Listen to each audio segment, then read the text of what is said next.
배우 하영의 소속사가 다시 한번 공식 입장을 발표했습니다. 불과 하루 전 사실무근이라 밝혔던 내용을 스스로 뒤집는 이례적인 상황이었습니다. 이번 사안의 중심에는 하영이 방송에서 언급한 집안 이력이 있습니다. 지난 8월 7일 방송된 KBS2 예능 프로그램 옥탑방의 문제아들에서 하영은 자신의 집안이 4대째 의사 집안이라고 소개했습니다. 증조할아버지가 일본에서 의학을 공부한 뒤 한양에서 이른 시기에 서양식 의원을 열었고 고종을 진료한 적도 있다고 밝혔습니다. 방송 직후에는 별다른 논란 없이 넘어가는 듯 했습니다. 하지만 이게 전부가 아니었습니다. 방송이 전파를 탄 지 하루 만인 8월 8일 온라인 커뮤니티를 중심으로 하영의 증조부가 누구인지에 대한 추적이 시작됐습니다. 그리고 여러 정황을 근거로 증조부가 안상호라는 인물로 특정됐습니다. 안상호는 1872년에 태어나 1927년에 사망한 인물로 알려져 있습니다. 문제는 이 안상호가 친일 단체인 대정친목회의 평의원 명단에 이름을 올린 기록이 있다는 점이었습니다. 여기에 더해 안상호가 과거 한 매체 인터뷰에서 일본인과 다름없는 생활을 한다는 취지로 발언했다는 내용도 함께 퍼지기 시작했습니다. 하영의 조부, 그러니까 안상호의 아들에 대한 이력도 함께 언급됐습니다. 조부가 일제강점기 소록도 병원에서 근무한 이력이 있다는 내용이었습니다. 이 모든 내용이 하루 이틀 사이에 온라인을 통해 빠르게 확산됐습니다. 여기서 주목할 점이 하나 있습니다. 하영이 방송에서 이 집안 이력을 부정적으로 언급한 것이 아니라 자부심을 담아 소개했다는 점입니다. 바로 이 지점이 논란의 성격을 결정짓는 중요한 변수가 됩니다. 의혹이 커지자 8월 10일 하영의 소속사 비스터스 엔터테인먼트가 첫 공식 입장을 냈습니다. 소속사는 증조부가 안상호인 것은 맞지만 온라인에 퍼지는 내용은 사실무근이라고 밝혔습니다. 하지만 이 해명은 오히려 논란을 키우는 결과로 이어졌습니다. 구체적인 근거나 설명 없이 그저 사실이 아니라고만 말했기 때문입니다. 이 시점에서 여러 매체가 영혼 없는 해명이라는 표현을 사용하며 소속사의 대응을 비판했습니다. 역사학계에서도 안상호의 친일 행적은 이미 여러 자료를 통해 확인된 사실이라는 반박이 나왔습니다. 결국 소속사의 첫 대응은 하루를 넘기지 못했습니다. 바로 다음 날인 8월 11일 소속사는 다시 한번 공식 입장을 발표했습니다. 이번에는 추가로 확인한 결과 안상호가 1916년 대정친목회 평의원 명단에 실제로 이름이 올라있다는 것을 확인했다고 밝혔습니다. 그러면서 하영 본인이 이번 일로 마음이 매우 무거운 상황이라는 입장을 함께 전했습니다. 하루 만에 입장이 완전히 뒤바뀐 셈입니다. 이 지점에서 이번 사안의 핵심 쟁점을 몇 가지로 나눠 짚어보겠습니다. 첫 번째 쟁점은 방송에서 해당 이력을 어떤 맥락으로 언급했는가입니다.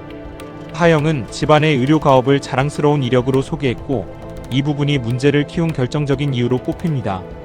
단순히 조상이 어떤 사람이었는지가 아니라 후손이 그 이력을 어떻게 언급했는지가 여론의 핵심 기준이 되는 경우가 많습니다. 두 번째 쟁점은 소속사의 초기 대응 방식입니다.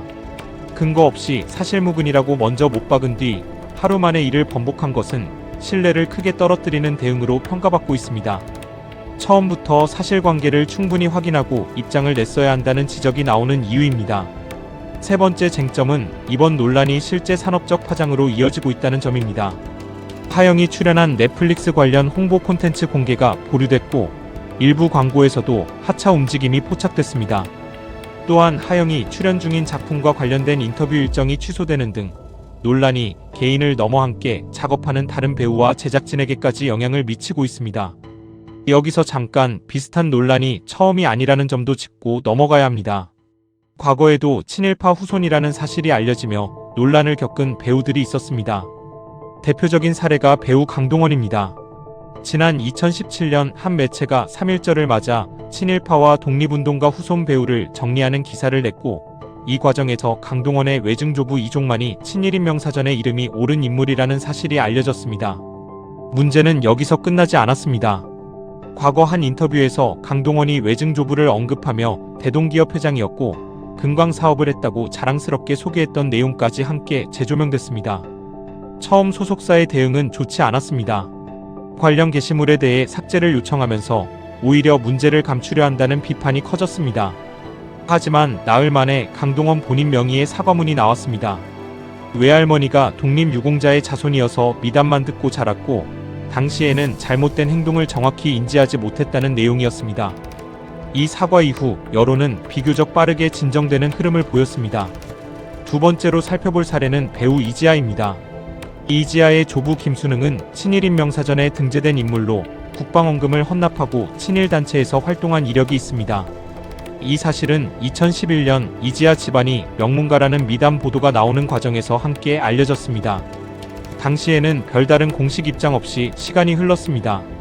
그러다 2025년 조부가 남긴 350억 원 상당의 토지를 두고 이지아의 부친과 형제들 사이에 상속 분쟁이 벌어졌다는 소식이 전해지면서 다시 논란이 불거졌습니다.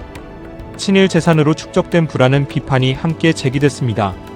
이지아는 이때 처음으로 공식 사과문을 발표했습니다. 조부가 세상을 떠났을 때 본인은 2살이라 기억이 없다는 점과 18살에 독립한 이후 부모로부터 금전적 지원을 받은 적이 없다는 점을 밝혔습니다. 그러면서 해당 토지가 일제강점기에 취득된 재산이라면 국가가 환수해야 한다는 입장까지 스스로 덧붙였습니다. 시기는 늦었지만 사죄의 내용이 구체적이었다는 점에서 어느 정도 진정성을 인정받는 반응이 나왔습니다. 이제 세 사례를 나란히 놓고 비교해 보겠습니다.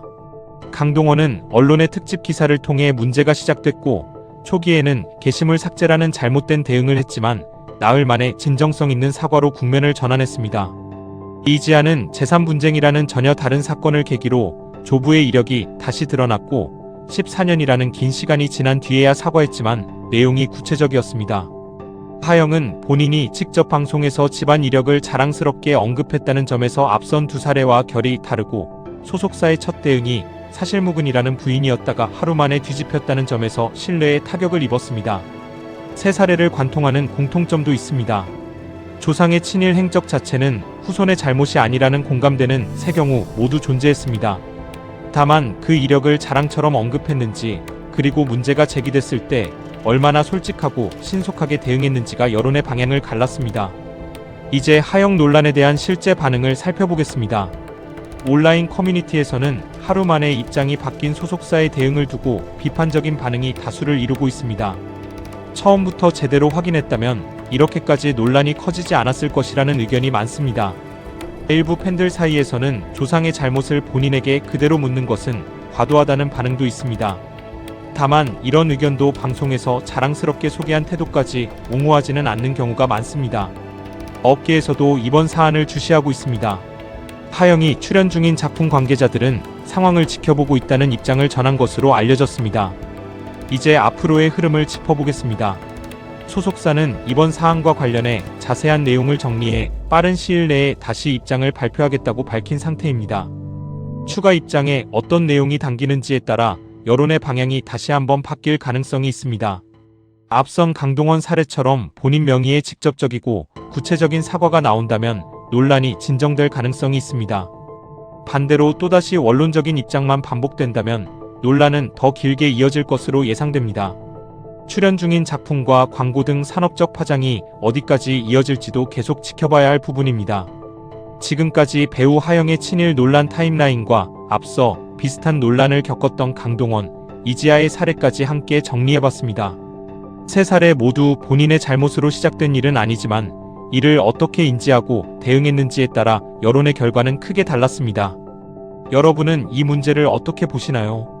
시청해주셔서 감사합니다.